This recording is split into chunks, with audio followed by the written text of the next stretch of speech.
Welcome back viewers, welcome back to G2P Tamil.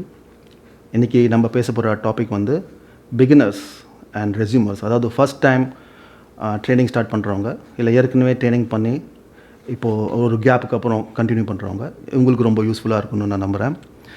So fitness பொறுத்த வரைக்கும் பேசிக்காக என்னென்னா மூமெண்ட். ஸோ மூமெண்ட்டை புரிஞ்சுக்கணுன்னா மூமெண்ட்டுக்கு பிஹைண்டாக இருக்க அந்த சயின்ஸை நம்ம நல்லா புரிஞ்சுக்கணும். ஸோ மூமெண்ட் சயின்ஸ் என்ன சொல்லுதுன்னா, பாடியில் 3 கம்போனன்ட்ஸ் இருக்குது: the nervous system, muscular system and the skeletal system. So nervous system அப்படின்னு பார்த்தீங்கன்னா உங்கள் brain, spinal card and nerves, இது 3 சேர்ந்து தான் நர்வஸ் சிஸ்டம். இதோட வேலை கம்யூனிகேட் பண்ணுறது, பிரெயினில் இருக்க சிக்னலை நியூரான்ஸ் மூலமாக அந்தந்த பாடி பார்ட்ஸ்க்கு சென்ட் பண்ணுறது, ஸ்பைனல் கார்டுக்கு போய் அந்த நர்வ்ஸ் வழியாக பண்ணுறது. பிரெயின் ஸ்பெஷலி பார்த்தீங்கன்னா இப்போ கம்ப்யூட்டரில் எப்படி CPU இருக்குதோ அதே மாதிரி நம்ம பாடிக்கு பிரெயின். ஆல்ரைட், ஸோ நெக்ஸ்ட்டு வந்து நம்ம பார்க்க போகிறது muscular system. So muscles, again there are 3 types of muscles. அதில் வந்து 2 மசில்ஸ் வந்து இன்வாலண்டரி, உங்களுக்கு cardiac muscle as well as internal organ muscle. Internal organ மசில்ஸ்னால் இப்போ உங்கள் டைஜஸ்டிவ் சிஸ்டம் இருக்குது, அந்த ஆர்கன்ஸ் அதில் இருக்க மசில்ஸ். இது ரெண்டுமே வந்து நம்ம கான்ஷியஸாக சேஞ்ச் பண்ண முடியாது, ஆக்டிவேட் பண்ண முடியாது. ஹவவர் 3வது டைப் ஆஃப் மசில் வந்து skeletal muscle. So skeletal muscle வந்து உங்கள் போனுக்கு மேலே இருக்க மசில்ஸ். நம்ம ஃபிட்னஸில் இதை தான் ரொம்ப ஃபோக்கஸ் பண்ணுற மசில்ஸு. ஸோ இது வந்து வாலண்டரியான மசில்ஸ். ஸோ மசிலோட பேசிக் ஃபங்க்ஷனாலிட்டி என்ன அப்படின்னு கேட்டிங்கன்னா, கான்ட்ராக்ட் ஆகிறது, எக்ஸ்பேண்ட் ஆகிறது, இது மட்டும்தான் அதோட ஃபங்க்ஷன். ஆல்ரைட், ஸோ 3வது கம்போனன்ட் வந்து ஸ்கெலிட்டல் சிஸ்டம், அதாவது bones and joints. Bones and ஜாயின்ட்ஸோட வேலை என்னென்னா நம்ம பாடிக்கு ஒரு ஷேப் கொடுக்குறது. ஆனால் மூமெண்ட்டில் போன்ஸ் அண்ட் ஜாயின்ட்ஸ்க்கு ரொம்ப பெரிய ஒரு பங்கு உண்டு. எப்படி அப்படின்னு பார்த்தோம்னா, மூமெண்ட் சயின்ஸ் என்ன சொல்லுது அப்படின்னா, ஒரு பாடி பார்ட்டை நம்ம மூவ் பண்ணும் அப்படிங்கிறத ஒரு விஷயம் வந்து பிரெயின் மூலமாக அந்த நியூரான் வழியாக வந்து, for example bicep stretch contract பண்ணோம் அப்படின்னா அந்த நியூரான் வந்து நம்ம பைசப் மசில்ஸை போய் ஆக்டிவேட் பண்ணுது. அந்த மசில்ஸ் அப்புறம் ஆக்டிவேட் ஆகி அந்த டென்ஷனை அந்த போனுக்கு ட்ரான்ஸ்ஃபர் பண்ணுது. அந்த போன் எது மூலமாக ட்ரான்ஸ்ஃபர் பண்ணுதுன்னா டெண்டன் மூலமாக. Tendon joins muscles to bone, ஓகேங்களா? ஸோ அந்த போன் அதுக்கப்புறம் அந்த ஜாயிண்ட்டோட ஹெல்ப்பில் மூவ் பண்ணுது. ஸோ இப்படி பார்த்தீங்கன்னா ஒரு சிம்பிள் மூமெண்ட்டுக்கு இந்த 3 சிஸ்டம், 3 கம்போனன்ட்ஸும் தேவைப்படுது. அதனால் ஒரு முழுமையான ஃபிட்னஸ் நம்ம அச்சீவ் பண்ணோம் அப்படின்னா இந்த 3 சிஸ்டமும் ஆப்டிமலாக ப்ராப்பராக ஒர்க் பண்ணணும். ஃபிட்னஸை பொறுத்த வரைக்கும் 3 ஃபேக்டர்ஸ் இருக்குது. இதை நான் வந்து என்னோடய லாங்குவேஜில், என்னோடய ஒகேபுலரியில் நான் ரெட் அப்படின்னு அக்ரோனிம் யூஸ் பண்ணுறேன். R for rest, E for exercise and D for diet. So இந்த 3 ஃபேக்டர்ஸை நம்ம வந்து மேனிப்புலேட் பண்ணி உங்களுக்கு என்ன கோல்ஸ் இருக்குதோ, ஃபிட்னஸ் கோல்ஸ் என்ன இருக்குதோ அதை நம்ம அச்சீவ் பண்ணலாம். இது ஒரு ஈக்குவேஷனில் 3 வேரியபிள்ஸ் போடுற மாதிரி தான். ஓகே, ஸோ நம்ம இந்த காம்போனன்ட்ஸ் பார்த்தோம்ல, nervous system, muscular system and skeletal system, இது 3யும் நம்ம வந்து ரெட் ஃபேக்டர், அதாவது ரெஸ்ட், எக்ஸசைஸ் அண்ட் டயட், இது மூலமாக வந்து நம்ம எப்படி ஆப்டிமைஸ் பண்ணலாம் அப்படின்னு பார்க்கலாம். Starting with nervous system. So rest அப்படின்னு நம்ம எடுத்துக்கிட்டோம்னா, நர்வஸ் சிஸ்டம் ஆப்டிமல் ஸ்டேட்டுக்கு எடுத்து போனோம்னா, rest is of very very primary importance. அதாவது ரெஸ்ட் அப்படின்னு நம்ம புரிஞ்சுக்கணும். Sleep alone is not rest, sleep is a form of rest. So rest வந்து நீங்கள் வேறு விதமாக கூட அச்சீவ் பண்ணலாம். அது சாதுகள்லாம் இருக்காங்க, செயின்ஸ், அவங்கள்ட்டேருந்து நம்ம கற்றுக்கிறது வந்து மெடிடேஷன். ஸோ மெடிடேஷன் நீங்கள் ட்ரை பண்ணலாம். அட் த சேம் டைம் ரெஸ்ட்டுங்கிறது உங்கள் மென்டல் ஸ்டேட் ரெஸ்ட்ஃபுல்லாக இருக்கணும். ஸோ அஜிடேட்டடாக இல்லாமல் ஒரு com mind, stress free life, நீங்கள் அதை நோக்கி நீங்கள் போகணும். அப்போ தான் வந்து உங்கள் நர்வஸ் சிஸ்டம் வந்து நல்லா ஆப்டிமல் ஆகும். இது ரெஸ்ட்டை பொறுத்த வரைக்கும். எக்ஸசைஸ் கூட பண்ணலாம் நம்ம நர்வஸ் சிஸ்டம்க்கு. இப்போ பார்த்தீங்கன்னா நர்வஸ் சிஸ்டம் பேசிக்கலி என்னென்னா brain and then neurons that travels through the nerves, இல்லையா? ஸோ பிளட் மூலமாக தான் ட்ராவல் ஆகுது. ஸோ பிளட்டை பம்ப் பண்ணுறது heart. So cardio is very important when it comes to nervous systems, nervous system organs. Cardio தவிர strength training கூட நிறைய benefit கொடுக்குதுன்னு நிறையா ரிசர்ச் பேப்பர்ஸ் அவுட்டாக இருக்குது. எஸ்பெஷலி இதில் ஒரு special type of strength training இருக்குது, அதாவது வெயிட் ட்ரைனிங். எப்படின்னா அதை வந்து ப்ரோப்ரியோசெப்டிவ் வெயிட் ட்ரைனிங் அப்படின்னு சொல்லுவாங்க. ப்ரோப்ரியோசெப்டிவ் ட்ரைனிங் வந்து எப்படின்னா உங்கள் என்வாயர்மெண்ட்டை வந்து பேலன்ஸ் இல்லாமல் ஆக்குறது. அதாவது உங்களுக்கு புதுசான ஒரு என்வாயர்மெண்ட்டில் போய் எக்ஸசைஸ் பண்ண சொன்னோம்னா உங்களால் அதை அடாப்ட் பண்ண முடியுதா, அந்த மாதிரி ஒரு சேலஞ்ச் இருக்கிறது. ஒவ்வொரு பீரியட் ஆஃப் டைம் அது வந்து உங்கள் பாடி அடாப்ட் பண்ண ஆரம்பிச்சிடும். ஏன்னா உங்கள் நர்வஸ் சிஸ்டம் ஸ்ட்ராங் ஆகிடும். ஒரு எக்ஸாம்பிள் ப்ரோப்ரியோசெப்டிவ் ட்ரைனிங்க்கு சொல்ல போகிறோம் அப்படின்னா, நீங்கள் வந்து இப்போது பெஞ்ச் ப்ரெஸ் பண்ணுறீங்க for example, or dumbbell fly பண்ணுறீங்க இல்லையா, பெஞ்சில் பண்ணாமல் நீங்கள் பால் மேலே ட்ரை பண்ணி பாருங்கள். அதே மாதிரி நீங்கள் வந்து புஷ்அப்ஸ் வந்து கிரவுண்டில் பண்ணாமல் பால் மேலே ட்ரை பண்ணி பாருங்கள். பால் மேலே ஏறி, ஒரு போசு பால் அப்படின்னு சொல்லுவாங்க, ஹாஃப் பால் உங்கள் ஜிம்மில் இருந்துச்சுன்னா அது மேலே ஏறி கூட நீங்கள் ட்ரை பண்ணலாம். ஸ்குவாட்ஸ் வந்து சிங்கிள் லெக் ஸ்குவாட்ஸ் ட்ரை பண்ணலாம். அதே சிங்கிள் லெக் ஸ்குவாட் நீங்கள் அட்டெயின் பண்ணிட்டீங்கன்னா நெக்ஸ்ட் ஸ்டேஜில் வந்து நீங்கள் கண்ணை மூடிட்டு கூட அதை ட்ரை பண்ணுங்கள். கண்டிப்பாக ரொம்ப சேலஞ்சிங்காக இருக்கும். ஸோ இது எக்ஸசைஸ் பொறுத்த வரைக்கும் நர்வஸ் சிஸ்டம்க்கு. ஸோ டயட் என்ன எடுத்துக்கலாம் நர்வஸ் சிஸ்டம் இம்ப்ரூவ் பண்ணணும் அப்படின்னா, குட் ஃபேட்னா எப்படின்னா, வெஜிடேரியனில் பார்த்தோம்னா நட்ஸ், அவகேடோ இது மாதிரி நீங்கள் ட்ரை பண்ணலாம். நான் வெஜிடேரியன் டயட் அப்படின்னு பார்த்தோம்னா உங்களுக்கு all kind of good fats, for example fish, especially வந்து சால்மன் ஃபிஷ், இந்த மாதிரி டயட் நீங்கள் கண்டிப்பாக ட்ரை பண்ணுங்கள்.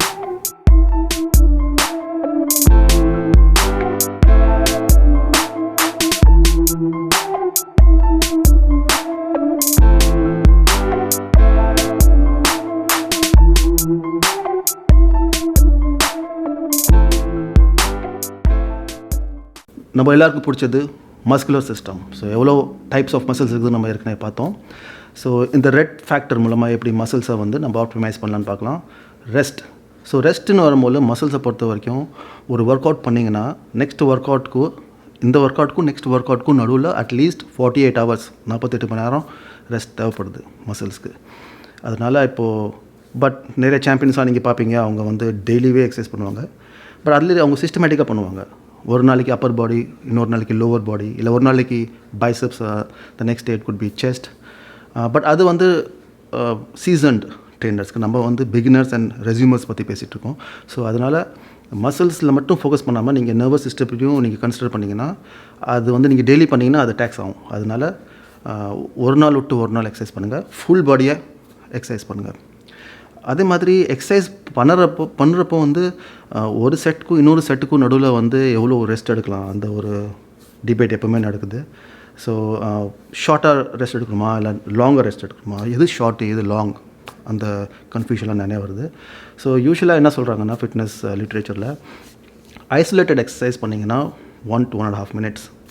ஐசோலேட்டட் எக்ஸசைஸ்னால் ஒரு பர்டிகுலர் பாடி பார்ட்டுக்கு மட்டும் ஃபோக்கஸ் பண்ணுறது. ஃபார் எக்ஸாம்பிள் பைசப்ஸ் மட்டும் ஃபோக்கஸ் பண்ணுறீங்க, அப்போ பைசப்ஸ் கேர்ள் பண்ணுறீங்க, அது மாதிரி இல்லை ப்ரீச்சர் கேர்ள் பண்ணுறீங்க, அப்படி பண்ணிங்கன்னா அப்போது அந்த ஒரு செட்டுக்கும் இன்னொரு செட்டுக்கும் நடுவில் 1 minute வரைக்கும் கேப் கொடுத்தா ஆப்டிமலாக இருக்கும்.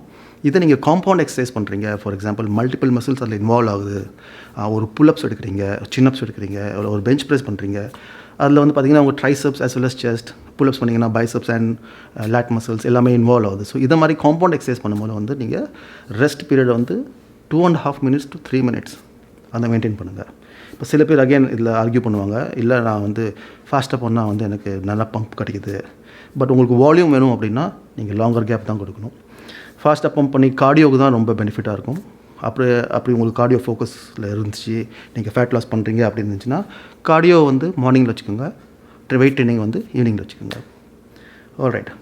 ஸோ எக்ஸசைஸ் பற்றி நம்ம பார்த்தோம். இன்ஃபேக்ட் மஸ்குலர் எக்ஸசைஸ் வந்து நம்ம காலம்பூரா அதை பற்றி பேசிட்டு போகிறோம். அந்த யூடியூப்லேயும் நம்ம நிறைய அதை பற்றி பார்ப்போம். ஸோ அதில் பெருசாக சொல்கிறதுக்கு எதுவும் இல்லை. இப்போ டயட் பற்றி ஃபோக்கஸ் பண்ணோம்னா அகெயின் ரொம்ப டீட்டெயிலாக நம்ம வந்து ப்ரோட்டீன் பாடியில் எப்படி சிந்தசைஸ் ஆகுது, எப்படி அதை வந்து கன்சியூம் பண்ணுது, இதை பற்றி நம்ம வரப்போகிற வீடியோஸ்லாம் பார்க்க தான் போகிறோம். ஸோ ப்ரோட்டீன் எவ்வளோ எடுக்கலாம் அது வந்து ஒரு பெரிய கன்ஃபியூஷனாக இருக்குது. ஸோ அதை நான் இங்கே கிளியர் பண்ணுறேன். ஸோ ஃபிட்னஸ் புக்கில் என்ன சொல்கிறாங்கன்னா, நீங்கள் ஃபிட்னஸே பண்ணாமல் நார்மலாக இருந்தீங்கன்னா கூட உங்கள் மசில் இன்டென்சிட்டியை வந்து நீங்கள் மெயின்டைன் பண்ணணும் அப்படின்னா வந்து யாராக இருந்தாலும் சரி, அது ஃபீமேலாக இருந்தால் சரி மேலே இருந்தால் கூட சரி, 0.8 times your body weight. So இப்போ என்னோடய பாடி வெயிட் வந்து 80 kilos இருக்குது அப்படின்னா 80 times 0.8 64 grams வந்து நான் வந்து ஒரு நாளைக்கு ப்ரோட்டீன் எடுக்கணும். ஸோ 64 grams எவ்வளோ அது அந்த ப்ரோட்டீனு அப்படின்னு பார்த்தீங்கன்னா, ஒரு எக் எடுத்திங்கன்னா அதில் வந்து 6 grams ஆஃப் ப்ரோட்டீன் இருக்குது. ஸோ ஒரு 12 eggs எடுத்திங்கன்னா 72 grams. 10 eggs எடுத்திங்கன்னா 60 grams. ஸோ 10 eggs சாப்பிட போகிறோம் அப்படி கிடையாது. நீங்கள் சாப்பிட்ற ரைஸில் கூட ப்ரோட்டீன் இருக்குது. சிக்கனில் 100 grams எடுத்திங்கன்னா ஒரு 30 grams ப்ரோட்டீன் கிடைக்கும். ஸோ இது மாதிரி நம்ம வந்து ஈக்குவேஷன் ஃபார்ம் பண்ணி ஒரு நாளைக்கு 60 to 70 grams வந்து சராசரி மனுஷன் ட்ரைனிங் பண்ணாதவங்களுக்கே தேவைப்படுது. இப்போ நீங்கள் வந்து மசில்ஸ் புட் ஆன் பண்ணும் அப்படின்னு பார்க்கும்போது கைட்லைன்ஸ் வந்து என்னென்னா 1.5 times body weight. So 80 times 1.5 120 grams கிட்ட ஒரு நாளைக்கு நீங்கள் வந்து ப்ரோட்டீன் எடுக்கிற மாதிரி இருக்கும்.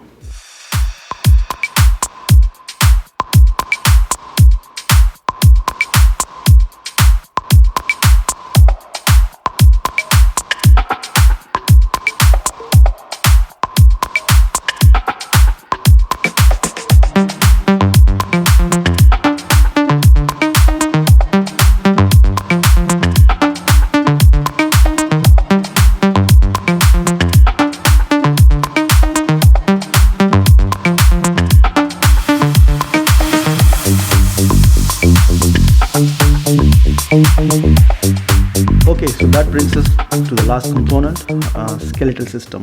Skeletal system நம்ம ஏற்கனவே பார்த்தோம், bones and joints இல்லையா. இந்த ரெட் ஃபேக்டர் மூலமாக skeletal system எப்படி ஆப்டிமலாக நம்ம வந்து ட்ரெயின் பண்ணலாம் அப்படின்னு பார்த்தீங்கன்னா, எக்ஸசைஸோட ரெஸ்ட்டுக்கு தான் நான் ரொம்ப இம்பார்ட்டன்ட் கொடுப்பேன் போன் ஹெல்த்தை பொறுத்த வரைக்கும். ஏன்னா நீங்கள் பார்த்தீங்கன்னா ரிசர்ச் என்ன சொல்லுதுன்னா, ஓவர் ட்ரெயினிங் பண்ணால் போன் வந்து பிரிட்டில் ஆகிடுது அப்படின்னு ஒரு ரிசர்ச் பேப்பர் வந்துருக்குது. ஸோ இப்போ எது over training? So we need to understand that. Over ட்ரைனிங்னா என்ன அப்படின்னு பார்த்தோம்னா, ஒரு ஜென்ரலாக ரொம்ப ஆக்டிவ் இல்லாமல் நார்மலாக மாட்ரேட்டாக ஆக்டிவாக இருக்கிற ஒரு பர்சனுக்கு ஃபெடரல் கைட்லைன்ஸ் என்ன இருக்குதுன்னா, ஒரு நாளைக்கு 30 minutes ஆஃப் கார்டியோ பண்ணிங்கன்னா 5 days a week. So 30 times by 150 minutes நீங்கள் வந்து பர் வீக் வந்து கார்டியோக்கு டிவோட் பண்ணால், அது கொஞ்சம் இன்டென்ஸாக பண்ணுறீங்க, ஃபார் எக்ஸாம்பிள் ஜாகிங் அது மாதிரி எதாவது பண்ணுறீங்க அப்படின்னா அதை அப்படியே ஹாஃப் ஆக்கிங்க, 15 minutes per day 5 times a week. So 75 minutes கிட்ட உங்களுக்கு வரும். இது போக நீங்கள் வந்து ஸ்ட்ரென்த் ட்ரைனிங், வெயிட் ட்ரைனிங் வந்து 3 times a week பண்ணலாம். இது வந்து சேஃபான கைட்லைன்ஸ், எல்லாருக்குமே யூஸ் ஆகிறது. இதுக்கு மேலே பண்ணுறது வந்து ஓவர் ட்ரைனிங். ஸோ அப்போ நீங்கள் கேட்கலாம், அப்போது அத்லீட்ஸ், பாடி பில்டர்ஸ் இவங்களாம் வந்து ஓவர் ட்ரெயின் பண்ணுறாங்கன்னா, இனவே எஸ். பட் ஆனால் சொன்ன மாதிரி மற்ற 2 factors, rest and diet as well as the மூணு components, nervous system, phone and muscular system, இது மூணையும் வந்து அவங்க மேட்ச் பண்ணுவாங்க அதுக்கு அக்கார்டிங்காக. ஸோ நம்ம வந்து கண்மூடித்தனமாக எந்த ஒரு எக்ஸசைஸையும் நம்ம வந்து ஃபாலோ பண்ணி ஓவர் ட்ரைனிங் பக்கம் போகக்கூடாது. So rest is very very important. Exercise, yes. இப்போ போனை பொறுத்த வரைக்கும் பார்த்திங்கன்னா ஒரு இன்ட்ரெஸ்டிங்கான விஷயம் என்னென்னா, bone is also a living tissue. Muscles மாதிரியே வந்து போனும் வந்து க்ரோ ஆகும், அதனால தான் நம்ம வந்து பெருசாகிறோம். பட் என்னென்னா, மசில் மாதிரி போனால் கீழே போய் திரும்பி மேலே வர முடியாது. அதாவது you can loose muscle and gain muscle. But phone வந்து ஒரு தடவை டீஜென்ரேட் ஆகிடுச்சுன்னா இட் இஸ் இர்ரிவர்சிபிள். நீங்கள் வந்து அதை திருப்பி அந்த பழைய ஸ்டேட்டுக்கு கொண்டு வர முடியாது ஜென்ரலாக. ஸோ அதனால் போன் ஹெல்த்தில் வந்து ரொம்ப காஷியஸாக இருக்கணும். ரொம்ப போன் டெவலப் ஆகிற டைமில் எக்ஸசைஸ் பண்ணணும் அப்படின்னு சொல்கிறாங்க. அதாவது 7 yearsக்கு மேலே, டீனேஜ் முடியறதுக்குள்ளே 19-20 அந்த ஏஜ் பீரியடில் வந்து நீங்கள் ஸ்ட்ரென்த் ட்ரைனிங் பண்ணிங்கன்னா, ரிசர்ச் என்ன ப்ரூவ் பண்ணியிருக்குதுன்னா, போன் டென்சிட்டி இன்க்ரீஸ் ஆகுது. உங்களுக்கு வந்து ஓல்ட் ஏஜில் அது ரொம்பவே யூஸ்ஃபுல்லாக இருக்கும். ஸோ ஓல்ட் ஏஜை ஜென்ரலி பார்த்தீங்கன்னா ஆஸ்டியோபோரோசிஸ் வருது, எஸ்பெஷலி விமெனுக்கு. அப்போது ஆஸ்டியோபோரோசிஸ் அப்படி என்னென்னா, அவங்க போனுக்குள்ளே இருக்க போர்ஸ் வந்து பெருசாகிட்டே இருக்கும். ஸோ அதோட வெயிட் கம்மியாகிடுது. ஸ்னீஸ் பண்ணால் தும்முனாலே வந்து போன் பிரேக் ஆகிறதுக்கான வாய்ப்புலாம் இருக்குது. அது மாதிரி கேசஸ்லாம் ரெஜிஸ்டர் ஆகிருக்குது. ஸோ அதை அவாய்ட் பண்ணோம்னா, நம்ம சின்ன வயசுலேருந்து வந்து எக்ஸசைஸ்க்கு ரொம்ப இம்பார்ட்டன்ஸ் கொடுக்கணும், சைல்ட்ஹுட் டைம்லேருந்தே. அப்போது அடல்ட்ஹுட் டைமில், எல்டர்லி ஏஜில் வந்து நம்ம பண்ணக்கூடாதா அப்படின்னா அது கிடையாது. அப்பயும் பண்ணணும். அப்போ பண்ணால் என்ன இருக்குதோ அதை மெயின்டைன் பண்ண முடியும். பட் நீங்கள் வந்து டெவலப் பண்ண முடியாது போன் டென்சிட்டியை. ஸோ இதுதான் வந்து எக்ஸசைஸ் பொறுத்த வரைக்கும் ஸ்கெல்டல் சிஸ்டமில் ப்ளே அவுட் பண்ணுது. லாஸ்ட்டாக வந்து டயட். ஸோ போன் டயட் எல்லாருக்குமே தெரியும். கால்சியம் ரிச் ஃபுட் சாப்பிட்ணும், எஸ்பெஷலி மில்க் அண்ட் சீஸ் அந்த மாதிரியான. ஈவன் எக்கில் கூட கால்சியம்ஸ்லாம் இருக்குது, ஹோல் எக்கில். ஸோ டயட் பொறுத்த வரைக்கும் இப்போ ப்ரோட்டீன் வந்து ஒரு டைமில் என்ன சொன்னாங்கன்னா, சயின்ஸ் வந்து நிறைய ப்ரோட்டீன் சாப்பிட்டிங்கன்னா போனுக்கு நல்லதில்லை அப்படின்னாங்க. ஆனால் இப்போது லாஸ்ட் ஒரு டெக்கேடாக வந்து என்ன சொல்கிறாங்கன்னா, ஆப்டிமலான ப்ரோட்டீன் சாப்பிட்டிங்கன்னா, அந்த கைட்லைன் நான் சொன்னால 0.8 times இல்லை 1.5 times உங்கள் ஆக்டிவிட்டி பொறுத்து அந்த ரேஞ்சுக்குள்ளே நீங்கள் வந்து ப்ரோட்டீன் சாப்பிட்டிங்கன்னா அது உங்கள் போன் ஹெல்த்துக்கு ரொம்பவே நல்லது அப்படின்னு ரிசர்ச் சொல்லுது.